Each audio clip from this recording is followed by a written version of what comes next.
Hello everyone, स्वागत है एक और नए वीडियो में। तो आज के इस नए वीडियो में हम देखने वाले हैं आपके स्कूल के प्रार्थना सभा में दिनांक 5 तारीख को जो न्यूज और क्यूज पढ़े जाएंगे उन सभी को हम देखने वाले हैं। तो बिना देरी किए हुए इस वीडियो को शुरू करते हैं। तो अगर आप चैनल पे नए हैं तो चैनल को सब्सक्राइब करके और वीडियो को लाइक कर दीजिएगा और अपने दोस्तों के पास इस वीडियो को शेयर जरूर कर दीजिएगा। तो बिना देरी किए इस वीडियो को शुरू करते हैं। तो यहाँ पे आज मैं आपको बता दूं कि आज का जो आपका न्यूज क्विज आया हुआ है वो आपका देवघर जिला से आया हुआ है। तो यहाँ पे आज के शुभ विचार में लिखा हुआ है कि अच्छी शुरुआत से आधा काम हो जाता है। ये बात अरस्तु के द्वारा कहा गया है और शुभ विचार बदला नहीं है, ये ही कल भी हम लोग पढ़े थे। और बाकी यहाँ पे अंतर्राष्ट्रीय स्तर और राष्ट्रीय स्तर का समाचार पत्र पढ़ लेते हैं क्योंकि ये अपडेट होते ही रहता है, क्योंकि हर दिन घटनाएं घटते रहते हैं। तो यहाँ पे अंतर्राष्ट्रीय स्तर का न्यूज में यहाँ पे लिखा हुआ है कि मालदीव के राष्ट्रपति मोहम्मद मुइजी की राजकीय यात्रा के दौरान श्रीलंका और मालदीव के बीच 7 समझौता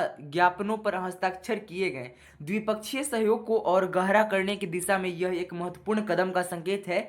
इस समझौते को पर्यटन, शिक्षा, उच्च शिक्षा, स्वास्थ्य, खेल, युवा विकास, अभिलेखागार और रक्षा क्षेत्र शामिल है। और इसी प्रकार यहाँ पे हम अगर राष्ट्रीय स्तर के समाचार पत्र पढ़े तो यहाँ पे लिखा हुआ है कि अल्पसंख्यक मामले के मंत्री किरेन रिजिजू ने कहा है कि नई दिल्ली में नवनिर्मित अरुणाचल निवास अरुणाचल प्रदेश के लोगों के लिए सहयोग को मजबूत करने की दिशा में एक महत्वपूर्ण कदम है। अरुणाचल निवास का उद्घाटन अरुणाचल प्रदेश के मुख्यमंत्री पेमा खांडू ने किया।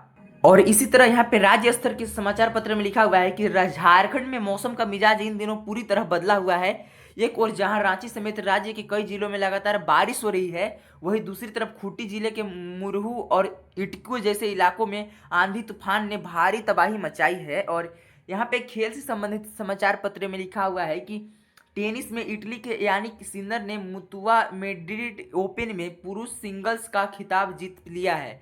यानी कि ये फाइनल में जर्मनी के एलेक्जेंडर ज्वेरेव को हराकर लगातार 5वीं बार एटीपी मास्टर्स 1000 खिताब अपने नाम कर इतिहास रचा है। और यहाँ पे शिक्षा और कैरियर टेक्नोलॉजी से संबंधित अगर देखें तो यहाँ पे लिखा हुआ है कि एशियाई विकास बैंक एडीबी ने आवश्यक महत्वपूर्ण खनिजों की आपूर्ति श्रृंखला विकसित करने में सहायता के उद्देश्यों से एक नई वित्त पोषण सुविधा शुरू की है। यह पहल एशिया और प्रशांत क्षेत्र के देशों को स्वच्छ ऊर्जा, बैटरी, इलेक्ट्रिक वाहन तथा डिजिटल प्रौद्योगिकी में लाभ पहुंचाएगी। और तो यहाँ पे समाचार पत्र समाप्त हो चुका है दोस्तों, और अब हम यहाँ पे चलते हैं आगे की ओर। तो आगे की ओर मैं चलने से पहले बता दूं कि आप लोग कमेंट में कर रहे होंगे दोस्तों कि मंथली टेस्ट का रियल क्वेश्चन क्यों नहीं आया। तो ये जेसीईआरटी के द्वारा एक निर्देश जारी किया गया है जिसमें बोला गया है कि एग्जाम से पहले कोई भी रियल आंसर की अपलोड नहीं करना है। तो ये आप लोग कमेंट कर रहे होंगे, इसके लिए मैं इसका बता दूँ। और तो यहाँ पे हम देखने वाले हैं सामान्य ज्ञान प्रश्नोत्तरी। तो यहाँ पे क्लास 5 तक जो भी यहाँ पे क्वेश्चन है इसको पहले पढ़ लेते हैं। तो यहाँ पे है पहला पहेली कि मैं हूँ एक अनोखी रानी, पैरों से पीती हूँ पानी। तो ये क्या है दोस्तों, लालटेन को यहाँ पे इसके बारे में कहा गया है। और इसी प्रकार यहाँ पे दूसरा क्वेश्चन है कि गुब्बारों में कौन सी गैस भरी रहती है। तो गुब्बारों में हीलियम गैस भरा जाता है दोस्तों, क्योंकि ये एक हल्का गैस होता है। और इसी प्रकार यहाँ पे नेक्स्ट क्वेश्चन है कि भारत की सबसे लंबी नदी कौन सी है। तो भारत की सबसे लंबी नदी गंगा नदी है दोस्तों। और इसी प्रकार हम यहाँ पे नेक्स्ट क्वेश्चन की ओर चलते हैं। तो नेक्स्ट क्वेश्चन आपसे कह रहा है कि सौरमंडल के सबसे छोटे ग्रह का क्या नाम है। तो यानी कि जो क्वेश्चन का होमवर्क मैं कल दिया था वही आज यहाँ पे आया हुआ है। तो सौरमंडल के सबसे छोटे ग्रह का नाम बुध है दोस्तों, और यही है। और यहाँ पे नेक्स्ट क्वेश्चन है कि आइजोल भारत के किस राज्य की राजधानी है। तो ये आपका मिजोरम की राजधानी है दोस्तों। और आज कमेंट में आपको बताना है कि सौरमंडल में सबसे गर्म ग्रह कौन सा है, उसका नाम आपको बताना है कमेंट में। तो कमेंट में बताइए। और इसी प्रकार अब हम यहाँ पे आगे बढ़ते हैं क्लास 6 से 8 क्लास वालों के लिए जो यहाँ पे क्वेश्चन आया है इसको देख लेते हैं। तो यहाँ पे है पहला क्वेश्चन है कि अंतरिक्ष में जाने वाला पहला जानवर कौन था। तो सबसे पहले अंतरिक्ष में यानी कि स्पेस में कुत्ता को भेजा गया था दोस्तों। और इसी प्रकार यहाँ पे दूसरा क्वेश्चन है कि प्लास्टिक समझौता करने वाला एशिया का पहला देश कौन सा है। तो वो भारत।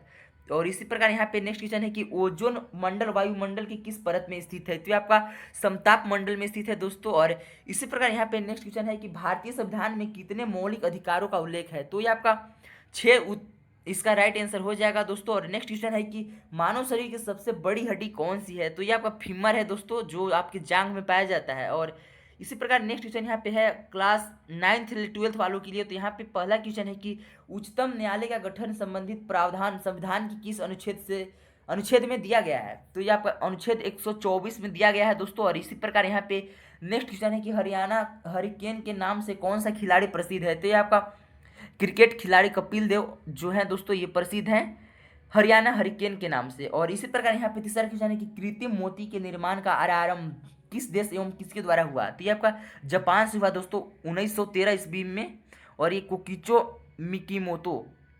और इसी प्रकार यहाँ पे 4 क्वेश्चन आपसे कह रहा है कि वॉलीबॉल के एक टीम में खिलाड़ियों की संख्या कितनी होती है। तो कुल 6 खिलाड़ी की संख्या होता है दोस्तों। और इसी प्रकार 5वां क्वेश्चन आपसे कह रहा है कि द्विधारी संख्या या बाइनरी सिस्टम में कौन कौन से 2 अंक होते हैं। तो 0 और 1, यानी कि जो कंप्यूटर साइंस का स्टूडेंट होंगे वो जानते होंगे कि जब किसी भी डाटा को स्टोर किया जाता है तो वो बाइनरी सिस्टम में होता है। तो मोटिवेशनल स्टोरी यानी कि प्रेरणादायक कहानी को पढ़ने वाले हैं दोस्तों। तो यहाँ पे आज का जो यहाँ पे हेडिंग होगा वो आपका बुद्ध और उनके शिष्य के बारे में पढ़ना है। तो यहाँ पे लिखा हुआ है कि बुद्ध पीपल पेड़ के पास ध्यान कर रहे थे। जैसे ही उन्होंने अपना ध्यान समाप्त किया उन्हें थोड़ी प्यास लगी। उनका एक शिष्य आसपास था। उन्होंने शिष्य को तालाब से थोड़ा पानी लाने को कहा। शिष्य ने एक छोटा कटोरा लिया और तालाब की ओर चल दिया। जैसे ही वह तालाब के पास चला कुछ जानवर पानी में होते हुए चले गए और झील का पानी गंदा हो गया। शिष्य बुद्ध के पास गया और उनसे क्षमा मांगी। बुद्ध ने उससे एक बार फिर तालाब के पास जाने को कहा। पानी अभी भी थोड़ा मटमैला था और पीने लायक नहीं था। फिर बुद्ध ने शिष्य से कहा, थोड़ी देर रुको। कुछ देर बाद बुद्ध ने कहा, कृपया अभी पानी ले आओ।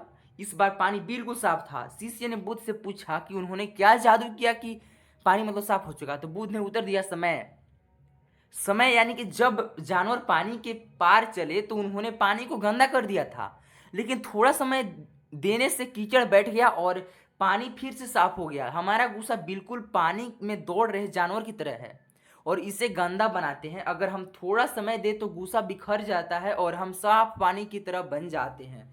तो इस कहानी का जो सार है, यानी कि जो इससे सीख मिलता है कि जब हम क्रोधित हो तो हमें कोई भी कार्य नहीं करना चाहिए, हमें समय लेना चाहिए और फिर हमारा मन शांत हो जाता है। तो ये रहा दोस्तों। और आज का महत्वपूर्ण दिवस आज 5 मई है दोस्तों। और 5 मई को अंतर्राष्ट्रीय मिडवाइफ दिवस मनाया जाता है, यानी कि international day of the midwife मनाया जाता है, जो प्रसूति और नवजात शिशु की देखभाल में मिडवाइफ्स की महत्वपूर्ण भूमिका को सम्मानित करता है। और यहाँ पे आपको आज नया शब्द सीखना है दोस्तों, इंग्लिश और हिंदी दोनों। तो अधिकार देने को अगर इंग्लिश में बोला जाए तो ऑथराइज बोला जाता है, और इसका मीनिंग है to give someone the authority और पावर टू डू समथिंग, यानी कि कुछ किसी को कुछ करने के लिए जब कोई पावर दिया जाता है, जब कोई शक्ति दिया जाता है तो उसी को अधिकार बोलते हैं। तो इसे सेंटेंस भी बनाया गया है दोस्तों कि education can empower youth to achieve their dreams, यानी कि शिक्षा युवाओं को अपने सपनों को साकार करने में मदद कर सकती है। तो ये रहा वीडियो दोस्तों, और मिलते हैं और नए वीडियो में। तब तक के लिए बाय बाय। और चैनल को सब्सक्राइब नहीं किए हैं तो चैनल को सब्सक्राइब कर दीजिएगा और वीडियो को लाइक जरूर करना मत भूलिएगा।